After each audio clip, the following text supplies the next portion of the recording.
Hey all, welcome to Holy Air for Dust Outdoors. Happy New Year. Merry Christmas, all that. Uh, Sorry I haven't been around for a while. Appreciate you all hitting subscribe and like. Don't forget to hit subscribe and like again if you haven't. I'm going to talk about the 303 Enfield. I got a couple examples of them here. Both are number threes. This one is actually a BSA made 303. They're quite popular in Britain, British Commonwealth, Canada, Africa, well, all over the world. In the British Commonwealth, comes with 10 round mag. They also had, of course, it's unloaded. They also had a stripper mag where they could leave the bag in and strip it down. These models, and unlike the MK4s, MK4s have the peep sight on the rear here. These are front sight. With the elevation is right here to raise the elevation and stuff up to, so it goes, this thing's marked up to 2,000, so from 200 to 2,000. These are of course moisturized already and everything. I inherited these, but they're still mighty fine rifles. Still quite a few people use them for moose and everything. The other one I have is an actual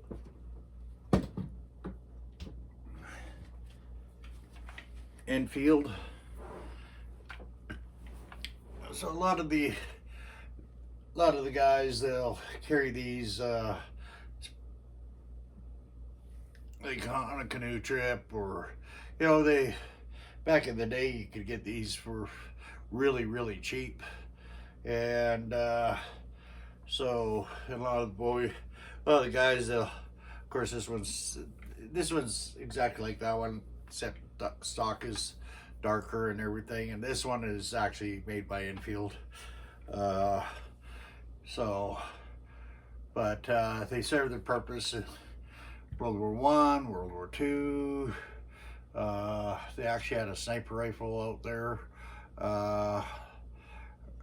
and I guess it was one of the top rifles. But I know guys that have shot everything in North America with one of these. It's been in movies. Ghost of Darkness, Val Kilmer's carrying a one of the first generation ones. That was Colonel Patterson. So not sure how much game it's taken in Africa or anything, but probably a ton of game there.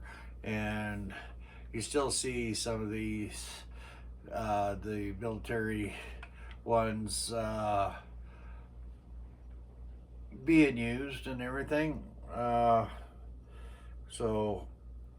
But the 303 cartridge, it's just below the 30-06 and above the 30-30. It's a bigger shell. So quite a few of these, I know guys have taken moose and everything, elk with these. But just for out around camp or whatever, while you're fishing or canoeing or whatever, they were a cheap rifle just to have, just in case you capsize or anything. If you went to the bottom of the river, which many have, you're only out a few bucks, eh? So, but anyway, so those are the two in my collection. So in comparison, so I got some Winchester PowerPoints here, 303s. So they are a rim cartridge. Here, oh.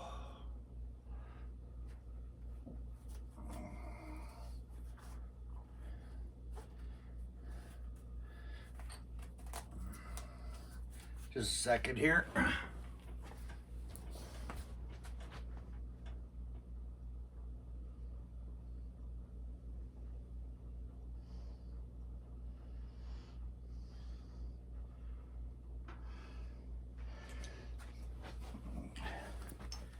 So, in comparison, so here's your 303 and it's rimmed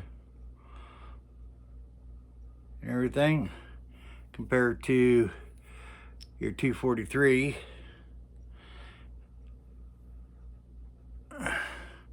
and your 3030. So both the 3030 and the 303 are rimmed. So you can see the rims there. And then in comparison to the 243. So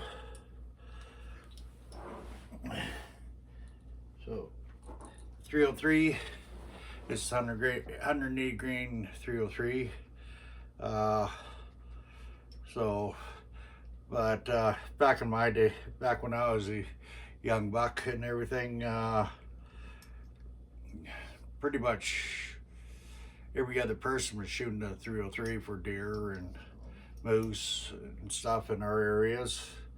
That or the 30-30. And so, but just in comparison, so yeah. And then if you look at the ballistics on the 303, just on this box here.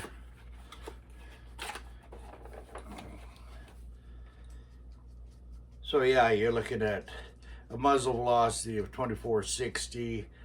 Energy is 2418. At 100, it's 2233.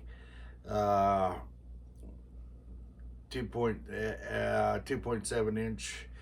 High at 100. This is 200 yard zero. And then the energy is 1993 at 200 yards, still at 2018.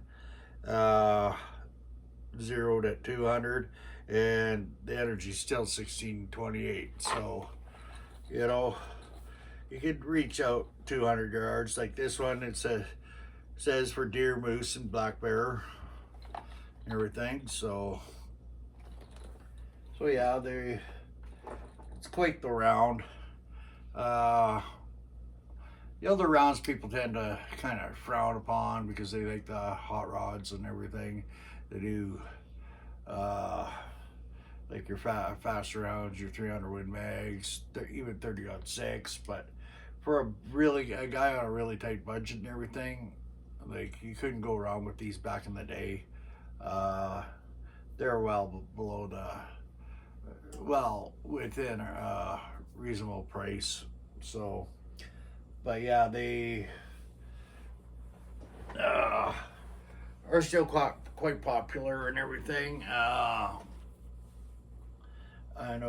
still know guys that are hunting with them, and I keep bugging them. Oh, why don't you get an 06 or a 308 or 300 Wood mag? And well, they just get, well, if it's not broke, why fix it, right? So it's really not that hard to scope these. Also, what's pretty cool is like, yeah, they're cleaning patches and everything, and cleaning rod in here, so in the butt. So, and they're really not that hard kicking, but they are a beautiful rifle. To me, they're a beautiful rifle. They are a two-piece stock, of course, so, but you know, like the action's pretty solid and everything. Of course, the safety's on this side, so you crank it, then you get your safety. So your safety's on full back here. and then to click it off, you just go like that. So, and everything.